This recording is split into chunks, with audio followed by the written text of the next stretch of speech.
Assalamualaikum warahmatullahi wabarakatuh. Perkenalkan, nama saya Rada Darhani, NIM 119106200883, kelas 6C Manajemen, jurusan Pendidikan Ekonomi, Fakultas Tarbiyah dan Keguruan, Universitas Islam Negeri Sultan Syarif Qasim, Riau. Pada video kali ini, saya akan membahas tentang fenomena kenaikan barang dan jasa yang kita alami di kehidupan kita sehari-hari. Dalam ekonomi, fenomena ini disebut dengan inflasi. Oleh karena itu, pada materi ini saya akan menjelaskan tentang inflasi. Melalui video ini, diharapkan dapat memahami pengertian inflasi, penyebab terjadinya inflasi, dan jenis-jenis inflasi. Untuk mengetahui tentang fenomena inflasi ini, tonton video ini sampai habis ya. Yang pertama, pengertian inflasi. Apa sih yang dimaksud dengan inflasi? Inflasi merupakan fenomena kenaikan harga barang dan jasa secara gradual atau bertahap yang terjadi secara terus-menerus. Selain berkaitan dengan kenaikan harga, inflasi ini juga diartikan sebagai proses menurunnya nilai mata uang secara kontinu atau berulang.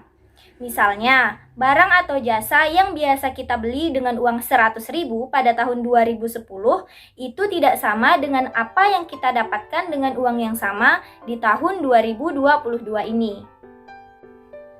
Yang kedua, penyebab terjadinya inflasi.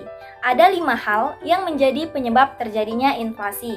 Pertama, yaitu kelebihan permintaan melebihi penawaran di atas atau kemampuan berproduksi.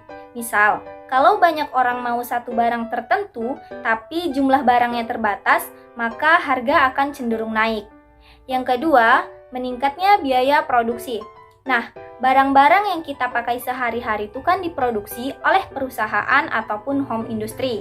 Nah, dalam proses produksi tersebut, tentunya produsen harus mengeluarkan biaya produksi untuk bahan baku, mesin produksi, membayar upah tenaga kerja, sampai dengan bahan bakar. Contohnya, BBM naik, maka bahan baku juga ikut naik karena biaya distribusinya naik akibat kenaikan harga BBM. Jadi, biaya produksi perusahaan naik dan pada akhirnya produsen menaikkan harga jual kepada konsumen. Yang ketiga yaitu pencetakan uang baru oleh pemerintah. Jika pemerintah terlalu banyak mencetak uang, maka harga produk akan semakin cepat naik. Sama halnya dengan uang. Peredaran jumlah uang dan barang yang beredar haruslah seimbang. Yang keempat yaitu lambatnya produksi barang tertentu, terutama produksi makanan. Produksi makanan yang dimaksud di sini contohnya adalah pertanian. Produksi makanan atau pertanian berbeda dengan produksi pabrik, sebab produksi makanan atau pertanian dibatasi oleh faktor musim atau genetika.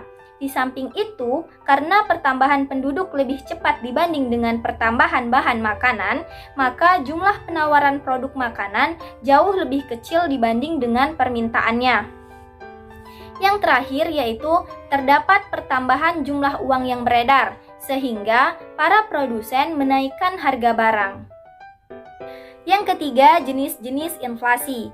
Jenis-jenis inflasi dapat digolongkan menjadi 3 hal. Yang pertama, berdasarkan parah tidaknya inflasi.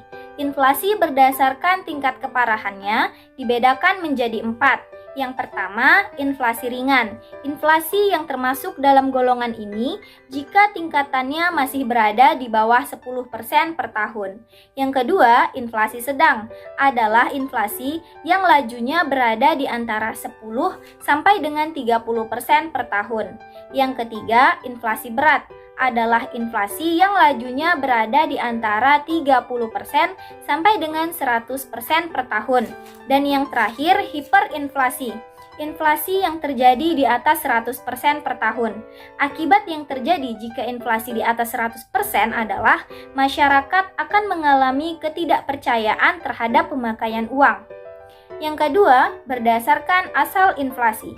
Inflasi berdasarkan asalnya dibedakan menjadi 2. Yang pertama, inflasi yang berasal dari dalam negeri atau domestic inflation, disebabkan karena anggaran belanja dibiayai dengan pencetakan uang baru dan kenaikan upah dan lain-lain.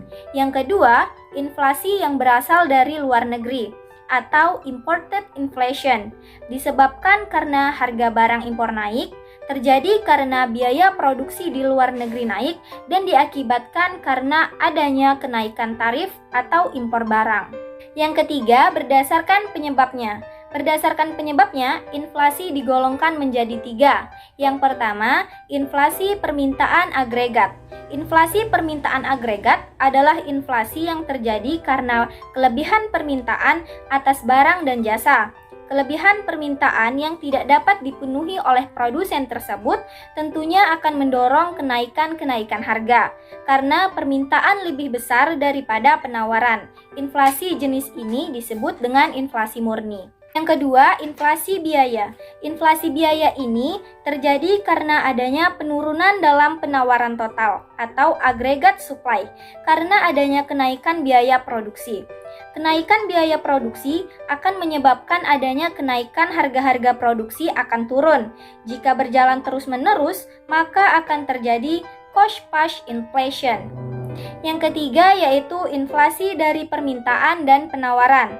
Inflasi dari sisi permintaan dan penawaran disebabkan oleh kenaikan permintaan total yang kemudian diikuti oleh menurunnya penawaran sehingga harga menjadi meningkat lebih tinggi.